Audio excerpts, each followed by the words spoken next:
अस्सलाम वालेकुम, hi this is Moin. This video हम लोग बात करने वाले हैं प्रोटीन डीनेचुरेशन के बारे में। बेसिकली एज वी नो कि हमारी प्रोटीन के बायोकेमिस्ट्री सीरीज़ चल रही थी जिसमें हम लोग डिफरेंट किस्म के प्रोटीन लिंक टॉपिक्स को डिस्कस कर रहे थे और आज उस सीरीज़ की एक वीडियो है जिसमें हम लोग प्रोटीन डीनेचुरेशन को डिस्कस कर रहे हैं। सो बेसिकली प्रोटीन डीनेचुरेशन क्या होती है और इसकी कितनी टाइप्स हैं and everything which comes under this topic let us discuss in this video today. So आइए बगैर किसी देर के डिस्कशन को स्टार्ट करते हैं। So what basically protein denaturation is, as we know कि हमारे पास प्रोटीन जो है, protein are the polypeptides or you can say polymers of amino acids, मतलब कि इट्स अ पॉलीमर, ठीक है। और ये बना होता है किससे एग्जैक्टली? अमाइनो एसिड की लंबी लंबी चेन से, लीनियर चेन्स, राइट। मतलब कि इस तरह से ये जो है मुख्तलिफ किस्म के amino acid, 20 types as we know living system में, जिसको हम लोग कॉमन अमाइनो एसिड कहते हैं, वो जो है एक लंबी आपस में पेप्टाइड बॉन्ड की मदद से जुड़ते हैं और प्रोटीन को बनाते हैं। कि हमारे पास प्रोटीन की जनरल जो है वो आप एक्सप्लेनेशन या डेफिनेशन कह सकते हैं। अच्छा, लेकिन आपको पता है कि जो आपके पास फंक्शनल प्रोटीन होते हैं, या इन शॉर्ट ये कि जो प्रोटीन की नेटिव कन्फर्मेशन होती है, नेटिव कन्फर्मेशन, अच्छा, कन्फर्मेशन एज वी नो ना is a type of configuration. मतलब कि आप एक चीज़ जो है उसकी 3 डायमेंशनल में उसकी जो ओरिएंटेशन है, इन शॉर्ट वो है क्या, 3 डायमेंशनल स्ट्रक्चर जो है वो उसका क्या है, conformation means 3D orientation, right, orientation. अच्छा, अब नेटिव कन्फर्मेशन क्या है? आपको पता है कि ये जो पॉलीपेप्टाइड यहाँ पर 1 2 3 4 5 6 7 फॉर एग्जांपल, ये 7 यानी हेप्टापेप्टाइड प्रोटीन है, ठीक है। और इसकी बहुत सारी कन्फर्मेशन पॉसिबल हो सकती है, लेकिन उस बहुत सारी कन्फर्मेशन में से कोई एक कन्फर्मेशन ऐसी होगी जो कि बायोलॉजिकली एक्टिव होगी। मतलब कि वो प्रोटीन जिस कन्फर्मेशन में फंक्शनल होगा वो उसको आप लोग बायोलॉजिकल कन्फर्मेशन कहेंगे, you can say biologically active. So वो कन्फर्मेशन जिसमें वो प्रोटीन बायोलॉजिकली एक्टिव होगा उसको आप लोग नेटिव कन्फर्मेशन कहते हैं। और ये बहुत ही कॉम्प्लेक्स फिनोमेना है, इसके डिफरेंट फेजेस होते हैं। फॉर एग्जांपल प्राइमरी होता है, फिर सेकेंडरी प्रोटीन बनता है, फिर टर्शरी बनता है, और फिर जब एक दो या दो से ज़्यादा पॉलीपेप्टाइड चेन्स यानी दो या दो से ज़्यादा पॉलीमर्स ऑफ अमाइनो एसिड आपस में एक दूसरे के साथ इंटरेक्ट करते हैं तो उसको आप लोग क्वाटरनरी स्ट्रक्चर कहते हैं।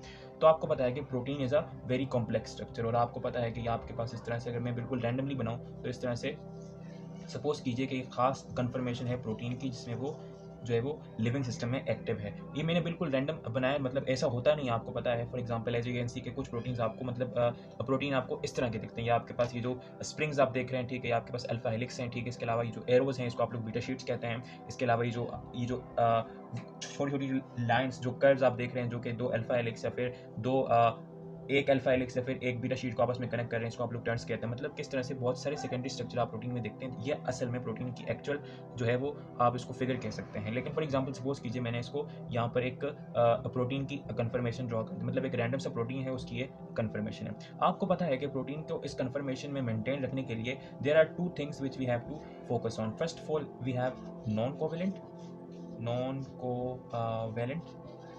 Sorry for the space, non covalent plus covalent interactions, interaction. As we know के कोवेलेंट में आपके पास एक ही है which is a disulphide. In short ये कि एक प्रोटीन को उसकी नेटिव कन्फर्मेशन में मेंटेन रखने के लिए नॉन कोवेलेंट, जिसमें आपके पास hydrogen bond, hydrophobic bond, electrostatic interaction, coordinate bond को भी आप लोग नॉन कोवेलेंट इंटरेक्शन में कंसीडर कर सकते हैं बिकॉज इट्स नॉन कोवेलेंट। यानी कि these two are the things which are responsible for maintaining a native conformation of a protein. अब what basically denaturation is? Denaturation of a protein means that changes in the native conformation of a protein which cause functional loss. What I have said, मैं यहाँ पर इसको inverted commas में लिख लेता हूँ, changes in protein's native conformation, protein native conformation, यानी कि वो कन्फर्मेशन जो कि बायोलॉजिकली एक्टिव होती है, जब उसमें किसी किस्म के चेंजेस होते हैं और उन चेंजेस से फंक्शनल लॉस हो जाए, मतलब वो प्रोटीन अपना फंक्शन परफॉर्म ना कर सके because of that particular change in conformation, क्या हो जाए, फंक्शनल लॉस। तो उस किस्म के चेंजेस को आप लोग कहेंगे कि जनाब वो डीनेचुरेशन हो गई। याद रखिएगा कि आपके पास डीनेचुरेशन के लिए लाजमी है कि वो चेंज ऐसा हो जिससे उसका फंक्शन, वो प्रोटीन अपना सही से परफॉर्म ना कर सके।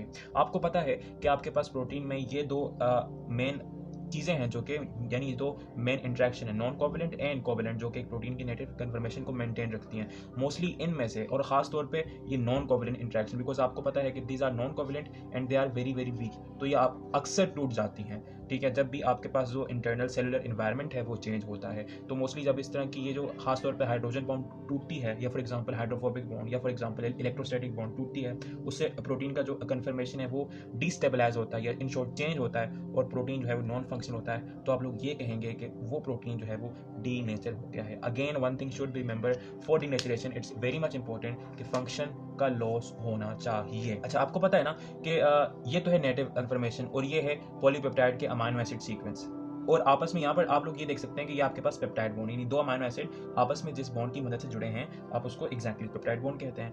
लेकिन एक बात याद रखिएगा कि डीनेचुरेशन में कभी भी ये जो पेप्टाइड बॉन्ड है ये मोस्टली नहीं टूटती। मैं नहीं कह रहा कि अगर ये ना टूटे, अगर ये टूटे तो उसको डीनेचुरेशन नहीं कहेंगे, ऑफ कोर्स कहेंगे, मतलब कि वो बहुत सिवियर डीनेचुरेशन होगी, बिकॉज आपको पता है कि हम लोग डीनेचुरेशन को डिस्कस कर रहे हैं with respect to cellular environment, और सेलुलर एनवायरनमेंट में जितने भी चेंजेस आते हैं, for example extra heat, for example आपके पास पीएच चेंज, फॉर एग्जांपल आपके पास कोई डिटर्जेंट यूज़ कर रहे हैं, फॉर एग्जांपल कोई ऐसी चीज़ें यूज़ कर रहे हैं, ऐसी केमिकल कंपाउंड्स, जैसी यूवी रेडिएशन जो कि इतनी स्ट्रॉन्ग नहीं होती सेलुलर एनवायरनमेंट में, जो कि पेप्टाइड बॉन्ड को तोड़े। तो यानी एक बात आपने याद रखनी है कि जो आपके पास डीनेचुरेशन है it does not involve exactly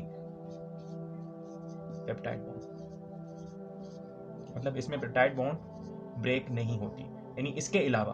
ठीक है, अच्छा मैंने अगेन रिपीट करता हूँ कि लाजमी नहीं है कि अगर पेप्टाइड बॉन्ड टूटे तो उसको हम लोग डीनेचुरेशन नहीं कहेंगे, लेकिन मैंने बताया कि डीनेचुरेशन को with respect to cell discuss कर रहे हैं, और सेल में मतलब कि लिविंग सिस्टम में सेलुलर एनवायरनमेंट में मोस्टली इतने खास डैमेजेस नहीं होते जो कि पेप्टाइड बॉन्ड को तोड़ सके। लेकिन फॉर एग्जांपल जस्ट सपोज कि अगर वो लिविंग ऑर्गेनिज्म एक ऐसे एनवायरनमेंट में गया जहाँ पर बहुत हाई टेम्परेचर है, फॉर एग्जांपल वो किसी वोल्केनो के अंदर गिर गया जहाँ पर मतलब कि temperature up to 1000 degree centigrade तक होता है, तो वहाँ पर आपकी कोई बॉन्ड नहीं बचेगी ना, तो वहाँ पर अगर वहाँ पर पेप्टाइड बॉन्ड टूटती है तो उसको भी हम लोग एक्जैक्टली डीनेचुरेशन कहेंगे, लेकिन सेलुलर एनवायरनमेंट में पेप्टाइड बॉन्ड नहीं टूटती। सो ये आपके पास प्रोटीन की डीनेचुरेशन थी, और मोस्टली इस डीनेचुरेशन में आपका जो टर्शरी स्ट्रक्चर है, आपका जो टर्शरी स्ट्रक्चर है सबसे पहले वो डैमेज होता है, डैमेज इज फर्स्ट, उसके बाद आपके पास बारी आती है आपके सेकेंडरी की, और अगर कुछ ज़्यादा ही आपके पास वो जो आपका डीनेचुरेशन फैक्टर है, ये जो आपके पास डीनेचुरेशन एजेंट है वो इतना स्ट्रॉन्ग है, फिर आपके पास बारी आती है प्राइमरी की, राइट। बिकॉज आपको पता है कि जो आपका टर्शरी स्ट्रक्चर है वो मोस्टली आपकी नॉन कोवेलेंट और आपके कोवेलेंट इंटरेक्शन के ऊपर बेस कर रहा होता है। सो मैंने इस वजह से ये क्लासिफिकेशन की कि पहला आपका टर्शरी डिस्टर्ब होगा, फिर आपका सेकेंडरी, फिर आपका प्राइमरी स्ट्रक्चर जो है वो डिस्टर्ब होगा। अच्छा, अब अगर डीनेचुरेशन की कुछ टाइप्स के ऊपर डिस्कस करें तो हमारे पास डीनेचुरेशन दो किस्म की होती है। अच्छा, उसके लिए मुझे थोड़ा सा स्पेस चाहिए, और स्पेस चाहने के लिए मैं थोड़ा सा ये इरेज अप करूंगा। सो आई होप सो कि आपने ये नोट कर रखा होगा। सो मैंने जिस तरह से बात की कि जो आपके पास डीनेचुरेशन होती है वो आपके पास दो किस्म की होती है, यानी अगर टाइप्स के ऊपर डिस्कस करें, if we discuss types, so we have two types of denaturation. At first we have reversible denaturation, reversible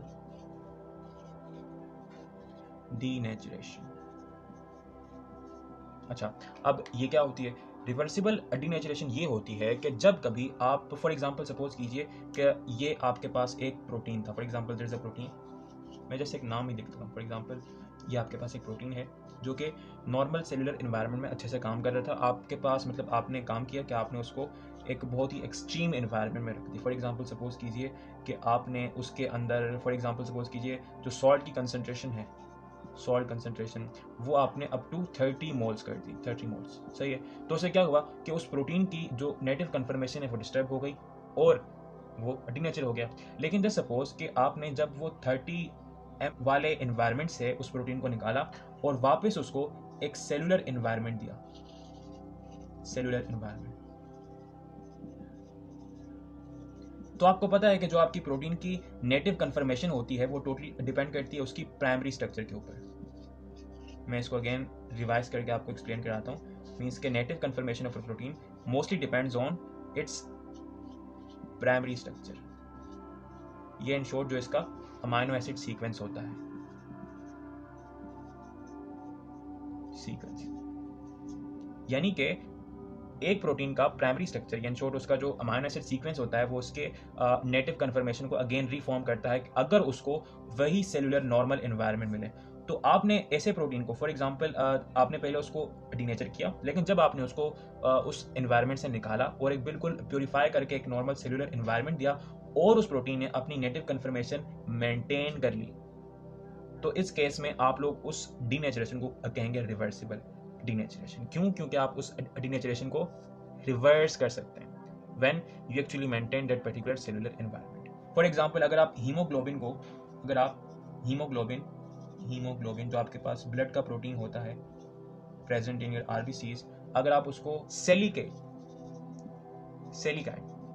एक खास किस्म का डीनेचरेशन एजेंट है, अगर आप इस हीमोग्लोबिन को इसके साथ इंटरेक्ट कराते हैं तो ये डीनेचर हो जाता है। लेकिन अगर आप इसको जो है वो इस एनवायरनमेंट से यानी सिलिकेट के एनवायरनमेंट से बाहर निकालते हैं और वापस एक सेलुलर एनवायरनमेंट देते हैं तो हीमोग्लोबिन वापस से अपनी नेटिव फंक्शनल कन्फर्मेशन आ जाता है। इसके अलावा अगर आप इम्यूनोग्लोबिन को, ये इन शॉर्ट जो आपके पास एंटीबॉडी होती है which is made up of immunoglobulin protein, अगर आप उसको यूरिया से इंटरेक्ट करवाते हैं तो वो अगेन उसकी जो नेटिव कन्फर्मेशन है वो डिस्टर्ब हो जाती है। लेकिन अगर आप यूरिया को रिमूव करके उसको वापस एक नॉर्मल उसकी अपनी इन्वायरमेंट देते हैं तो वो अपनी कन्फर्मेशन वापस मेंटेन कर लेती है। ठीक है, इसके अलावा हमारे पास एक और है, उसको हम लोग यहीं पे डिस्कस करते हैं, which is the irreversible denaturation. ठीक है, यहाँ पर ये रिवर्सिबल डीनेचरेशन खत्म होगी, मतलब कि इस किस्म की डीनेचरेशन प्रोटीन की कि जब उसको वापस से उस डीनेचरेटिंग एनवायरनमेंट से वापस उसके नॉर्मल सेलुलर एनवायरनमेंट में लाया जाता है, वो अपनी कन्फर्मेशन वापस से ले लेती है, अपनी जो नेटिव कन्फर्मेशन उसको वापस से इख्तियार कर लेती है। Then we have irreversible denaturation. At number 2 we have irreversible denaturation. अच्छा, अब इसका क्या मतलब एग्जैक्टली आपको बिल्कुल पता लग गया है। इस तरह की डीनेचरेशन किसी भी प्रोटीन की कि जब आपने एक मरतबा उसको डीनेचर कर दिया, वापस उसकी रिकवरी के कोई चांसेस नहीं है। इसकी एक बहुत ही फेमस एग्जांपल है, आई होप सो कि आपने इसको मोस्टली ऑब्जर्व किया होगा, मैं आपको अगेन याद दिला देता हूँ। फॉर एग्जांपल सपोज कीजिए आपने कभी अंडा खाया है। एग, अंडा क्या होता है बेसिक? अंडा प्रोटीन होता है ना। तो जब आप अंडे को, मतलब उसकी एक ओवल वाली, उससे मतलब आप जब अंडे को वहां से निकालते हैं और पकाते हैं, आप इसको हीट करते हैं, और अगर मैं आपको कहूँ कि जनाब इसको वापस उसी एक्चुअल फॉर्म में लेके आए जिस फॉर्म में ये था, तो क्या वो आता है? नहीं आता है ना। एक की जो हीटिंग होती है, छोटी, ये जो आपके पास अंडा होता है वो एक खास किस्म की इरिवर्सिबल डीनेचरेशन है। एक और बात मजे की आपको ये बताऊं कि जो मोस्टली आपके प्रोटीन्स की डीनेचरेशन होती है वो इरिवर्सिबल होती है। बहुत ही रेयर केस में कुछ इस तरह की रिवर्सिबल डीनेचरेशन आप देखते हैं कि आप प्रोटीन को अगेन रिकवर कर लेते हैं। सो ये आपके पास कुछ टाइप्स हो गई। अब आइए डिस्कस करते हैं डीनेचरेटिंग एजेंट्स को। अब आइए डिस्कस करते हैं डीनेचरिंग एजेंट्स को। अच्छा, अब ये होते क्या हैं? इस तरह की चीजें, इस तरह के फैक्टर्स, ठीक है, factors which can do exactly, जो कि डीनेचरेशन कर सकें, डीनेचरेशन। अच्छा, सो यहां पर भी आपके पास कुछ टाइप्स हैं। First of all you have physical agents. First of all you have physical agents. For example the most famous one, temperature. ये इन शॉर्ट आप इसको हीट कहें तो ज़्यादा बेहतर रहेगा, because it makes sense, because temperature कुछ नहीं है बल्कि हीट की एक मेजरमेंट है। इसके अलावा आपके पास जो है वो UV rays, UV radiation, ultraviolet radiation, extreme pressure,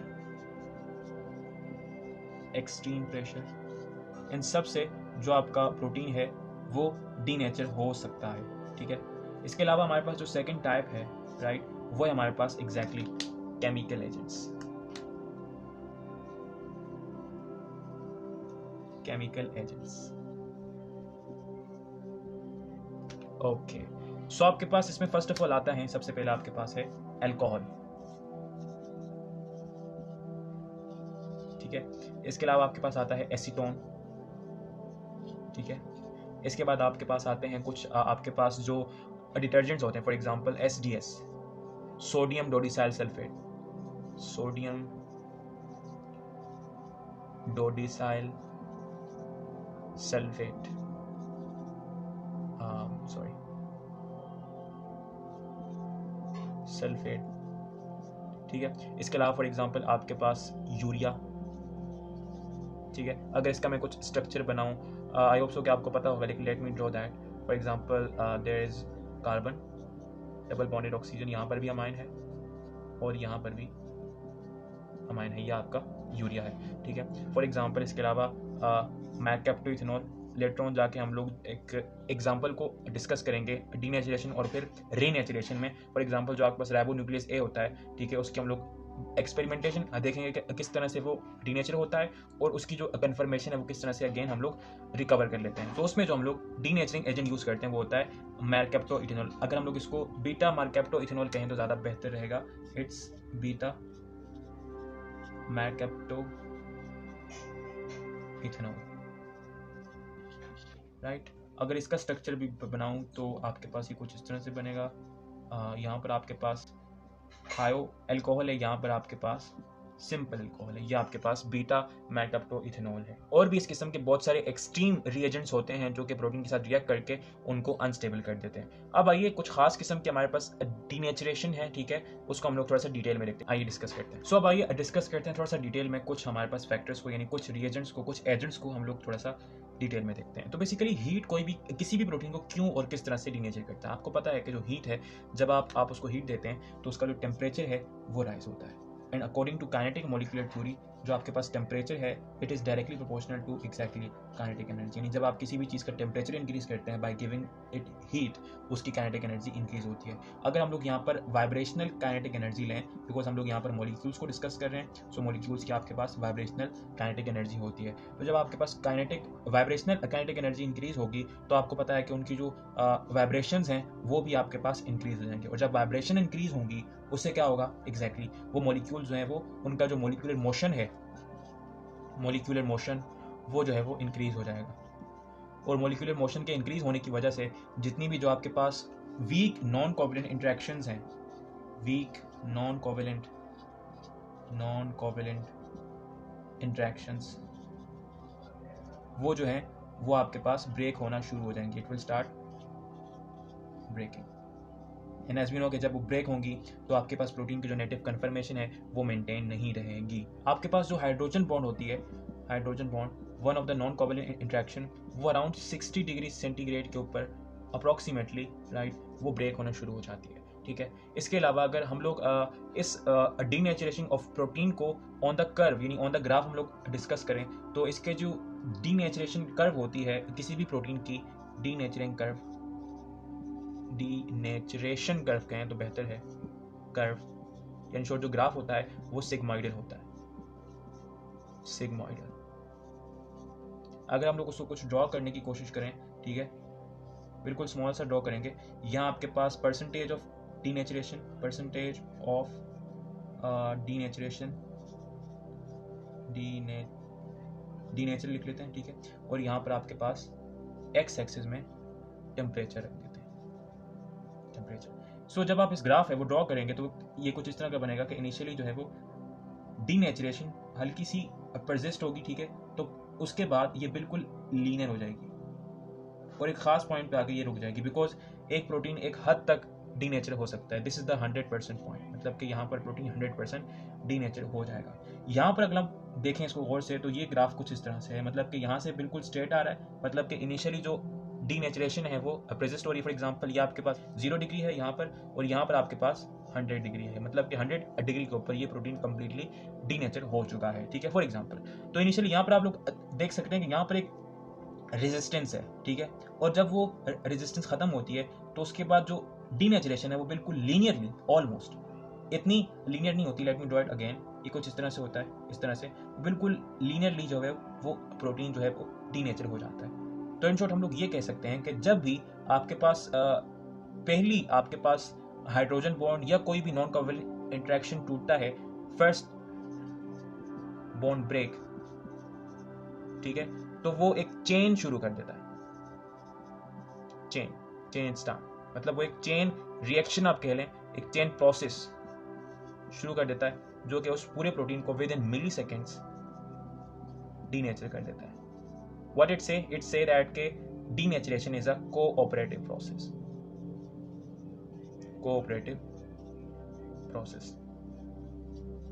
आप लोगों ने अक्सर वो डोमिनो देखे हैं, फॉर एग्जांपल आप एक गिराते हैं तो एकदम से गिर जाते हैं ना, तो इट्स समथिंग लाइक दैट, मतलब कि एक जिस तरह से एक हाइड्रोजन बॉन्ड टूटेगी बाकी जितने भी होंगी वो टूटती चली जाएंगी जब तक कि पूरा प्रोटीन डीनेचर नहीं हो जाता। इसके अलावा आपने कुछ ख़ास किस्म के ऑर्गेनिज्म का नाम सुना होगा। Let me rub it again, क्योंकि उनको डिस्कस करना यहाँ पर बहुत ज़रूरी है। फॉर एग्जाम्पल, तो आपके पास थर्मोफाइलस बैक्टीरिया होते हैं। कौन से? आपके पास जो थर्मोफाइलस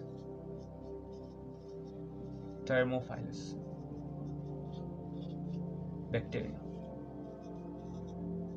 therm means temperature, philus means loving, मतलब कैसे बैक्टीरिया जो कि हाई टेम्परेचर के ऊपर रहते हैं। फॉर एग्जांपल, आपने थर्मस एक्वाटिकस का नाम सुना होगा, अगर आपकी जीके अच्छी है। Thermos aquaticus. अगर ये नहीं तो आपने टैग पॉलीमरेज जो लोग पीसीआर में यूज़ करते हैं। अगर आप थोड़ी सी एडवांस बायोकेमिस्ट्री को जानते हैं तो हम लोग टैग पॉलीमरेज एक एंजाइम है जिसको हम लोग पीसीआर में यूज़ करते हैं। वो enzyme approximately 95 degree centigrade average के ऊपर, मतलब कि एवरेज 95 डिग्री सेंटीग्रेड के ऊपर ऑप्टिममली काम करता है। हमारे एंजाइम्स 37 पे काम करते हैं, 37 डिग्री सेंटीग्रेड, जो कि हमारा बॉडी का नॉर्मल टेम्परेचर, और ये वाला 95 पे जा रहा है।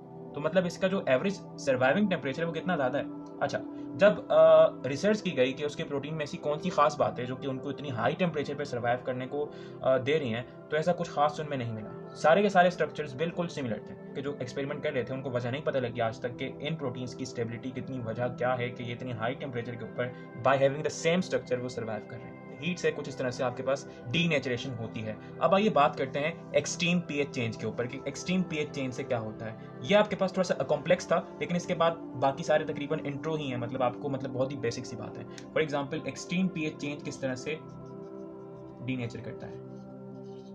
एक्सट्रीम पीएच चेंज,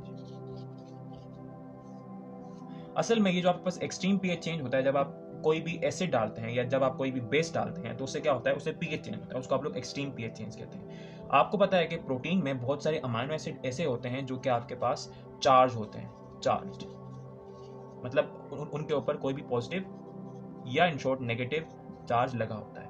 आप उनको acidic and basic amino acid भी कह सकते हैं, एसिडिक एंड बेसिक। तो जब आप पीएच चेंज करते हैं, पीएच चेंज से आपको पता है कि जो एसिड है, फॉर एग्जांपल, अगर आप उसके पीके से अगर आप जो है वो पीएच जो ऊपर ले जाते हैं तो वो अपना प्रोटॉन लूज कर देगा, और अगर नीचे ले जाते हैं तो वो प्रोटॉन एक्सेप्ट कर लेगा। इसी तरह से बेस भी है। तो पीएच चेंज की वजह से एसिड जो है वो अपना प्रोटॉन और बेस अपना प्रोटॉन, एसिड जो है वो लूज करता है, ठीक है। अगर आप इंक्रीज करते हैं पीएच उसके पीके से, ठीक है, लूज करता है, और ये भी लूज, यानी इन शॉर्ट ये कि उनकी जो प्रोटॉन स्टेट है वो डिस्टर्ब होती है। और आपको पता है कि प्रोटॉन स्टेट बहुत सारी non covalent interaction, for example hydrogen bond, for example जो इलेक्ट्रोस्टैटिक इंटरेक्शन होती हैं वो टोटली बेस कर रही होती हैं प्रोटॉन स्टेट के ऊपर, इलेक्ट्रोस्टैटिक इंटरेक्शन।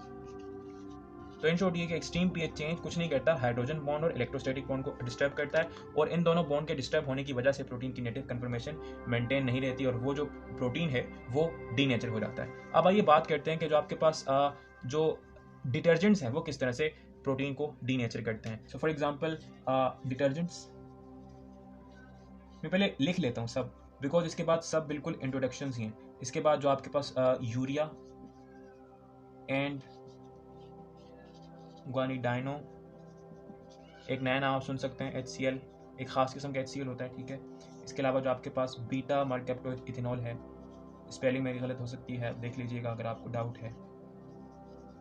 इथेनॉल, ये किस तरह से डीनेचर करते हैं। अच्छा, अगर डिटर्जेंट की बात करें तो आपके पास मोस्टली जो डिटर्जेंट्स हैं, for example SDS, sodium dodecyl sulphate के, फॉर एग्जांपल कोई भी अदर जो आपके पास डिटर्जेंट है वो क्या करता है, they mostly attack non polar amino acid, और जो आपकी हाइड्रोफोबिक इंटरेक्शन है ये उसको डिस्टर्ब करते हैं। और इन शॉर्ट ये कि जब हाइड्रोफोबिक इंटरेक्शन डिस्टर्ब होती है, ठीक है, एग्जैक्टली आपको पता है नेटिव कन्फर्मेशन भी डिस्टर्ब हो जाती है। सिमिलरली जो आपके पास यूरिया एंड ग्वानिडाइनो HCl है, खास किस्म का HCl है, ये क्या करते हैं, ये असल में आपके अमाइनो एसिड के साथ एक्सट्रीम हाइड्रोजन बॉन्ड बनाते हैं, extreme hydrogen bond. For example, let say ये एक अमाइनो एसिड है, ठीक है, और ये एक अमाइनो एसिड, और ये आपस में हाइड्रोजन बॉन्ड बना रहे हैं via their R group. For example, ये जो 3 लाइन्स हैं ये आपके पास हाइड्रोजन बॉन्ड है। अब फॉर एग्जाम्पल यहाँ पर यूरिया आता है, तो यूरिया, ठीक है, अब इनमें से वो क्या करेगा, जो वीक वाला होगा, वीक वाला हाइड्रोजन बॉन्डिंग एटम होगा, उसको वो सब्स्टिट्यूट कर देगा, और वो जो हाइड्रोजन बॉन्ड है पहले इन दोनों में बन रही थी, उसके बाद स्ट्रॉन्ग वाले में और यूरिया में बनेगी, यानी कि इन दोनों की जो हाइड्रोजन बॉन्ड है वो डिस्टर्ब हो गई। तो क्या होगा, एग्जैक्टली डीनेचुरेशन हो गई। इसके अलावा जो बीटा मरकैप्टोइथेनॉल है, it is use as a reducing agent for disulfide bond. ये यूज होता है as a reducing agent. In short, ये आपको पता है कि प्रोटीन में 2 अमीनो एसिड होते हैं, एक ही होता है सिस्टीन, और आपको पता है कि सिस्टीन के जो आर ग्रुप में आपके पास थायोल होता है, और ये दूसरे सिस्टीन के साथ जो है वो क्या बनाता है एग्जैक्टली डाइसल्फाइड बॉन्ड। मतलब होता कुछ यूँ है कि इट्स समथिंग लाइक दैट, यहाँ पर भी सिस्टीन, यहाँ पर भी सिस्टीन, और ये जो आपके पास बीटा मरकैप्टोइथेनॉल है ये जाके इस बॉन्ड को ब्रेक कर देता है, और जब ये ब्रेक करता है तो प्रोटीन की जो कन्फर्मेशन है वो डिस्टर्ब हो जाती है। तो ये आपके पास कुछ एक्सप्लेनेशन थी रिगार्डिंग डीनेचरिंग एजेंट की। अच्छा, अब एक फेमस एग्जांपल है राइबो न्यूक्लियस ए की। असल में ये एक एक्सपेरिमेंट है, एज यू कैन सी आपके सामने पिक्चर है। It was perform by Christian Anfinsen. ठीक है, आपको उसके नाम के ऊपर फोकस करने की जरूरत नहीं, काम पे ध्यान दें। अच्छा, इसने क्या किया, इसने एक एंजाइम था राइबो न्यूक्लियस ए, ठीक है। अच्छा, ये एक एंजाइम की नेटिव कन्फर्मेशन आप देख सकते हैं कि यहाँ पर इस एंजाइम में आपके पास 4 डाइसल्फाइड बॉन्ड आप देख सकते हैं, जो कि आपको ये जो नंबर है ये असल में वो अमाइनो एसिड के नंबर हैं उस पॉलीपेप्टाइड के ऊपर। तो जब इस साइंटिस्ट ने इस राइबोन्यूक्लियस ए को डिस्टर्ब किया by using beta mercaptoethanol and urea, तो उसकी जो ये जो आपके पास 4 डाइसल्फाइड बॉन्ड थी ये ब्रेक हो गई। बिकॉज आपको पता है कि जो आपके पास बीटा मरकैप्टोइथेनॉल है इसने क्या करना होता है exactly, it's a reducer of the disulphide bond. और जब इसने इस तरह से रिड्यूस कर लिया तो वो जो प्रोटीन की नेटिव कन्फर्मेशन है वो डिस्टर्ब होगी। लेकिन ये पाया गया कि जब कभी भी जो है उस प्रोटीन को उस एनवायरनमेंट से, यानी बीटा मरकैप्टोइथेनॉल और यूरिया वाले एनवायरनमेंट से निकाला गया, प्योरीफाई करके नॉर्मल सेलुलर एनवायरनमेंट दिया गया, तो इसने वापस से अपनी वही नेटिव कन्फर्मेशन इख्तियार कर ली। अब मजे की बात ये नहीं है कि प्रोटीन वापस अपनी नेटिव कन्फर्मेशन में आ गया। मजे की बात ये है कि ये जो आपके पास डाइसल्फाइड बॉन्ड आप देख रहे हैं ना, ये डाइसल्फाइड बॉन्ड बनाने का एक तरीका, यानी 4 डाइसल्फाइड बॉन्ड, ये जो फॉलोइंग नंबर के अमीनो एसिड आप देख रहे हैं इनके दरमियान ये बन रही है एक कन्फर्मेशन है। अब इस तरह से 108 डिफरेंट तरीकों से डाइसल्फाइड बॉन्ड बन सकती है, लेकिन हर बार जब कभी भी ये डीनेचर प्रोटीन एक सेलुलर एनवायरनमेंट में आता है तो इसी कन्फर्मेशन में इसी नंबर के अमीनो एसिड आपस में एक दूसरे के साथ इंटरेक्ट कर रहे होते हैं और डाइसल्फाइड बन जाते हैं। यानी every time this amino acid forms in the same way. So this shows that amino acid sequence of a polypeptide is the only responsible of कि कुछ प्रोटीन की कंफर्मेशन क्या होने वाली है। So that was it with this video. I hope so कि आपको ये वीडियो समझ आई होगी। If you like this video, so please do share this video friends and anyone जिसको भी इस वीडियो की जरूरत है। Thank you so much for watching. अपना बहुत सारा ख्याल रखिएगा। नेक्स्ट वीडियो मिलते हैं। Take care yourself. Goodbye.